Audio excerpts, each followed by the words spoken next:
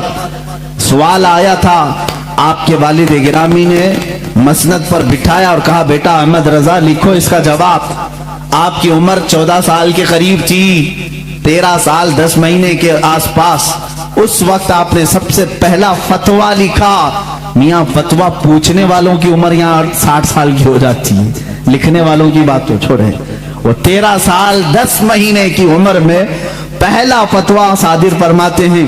اس میں دلائل بھی ہیں، قرآنی آیات، احادیث رسول. والد گرامی نے دیکھ کر کے ماتھے کا بوسہ لیا اور کہا آج سے تم مسند افتاء پر بٹھائے جاتے ہو.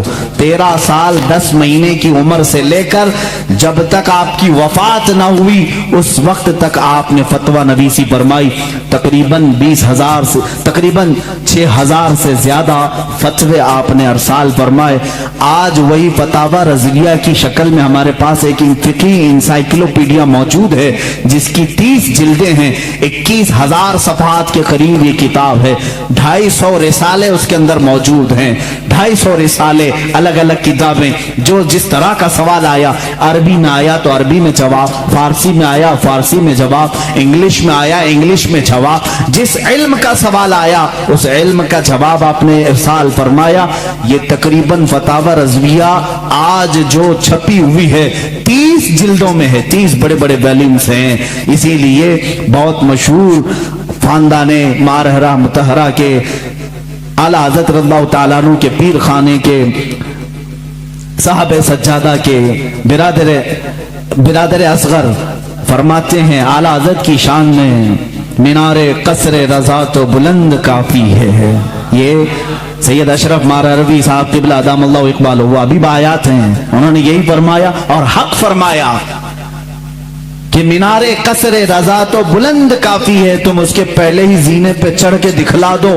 ارے میاں فتاوی رضویہ تو ایک کرامت ہے، فتاوی رضویہ تو ایک کرامت ہے. ذرا ہدایت بخشش ہی پڑھ کے دکھلا دوں. اعلیٰ حضرت کی لکھی ہوئی نعتوں کی جو کتاب ہے ہدایت بخشش، اسی میں بہت سارے لوگ بھٹک جاتے ہیں، پڑھ نہیں پاتے.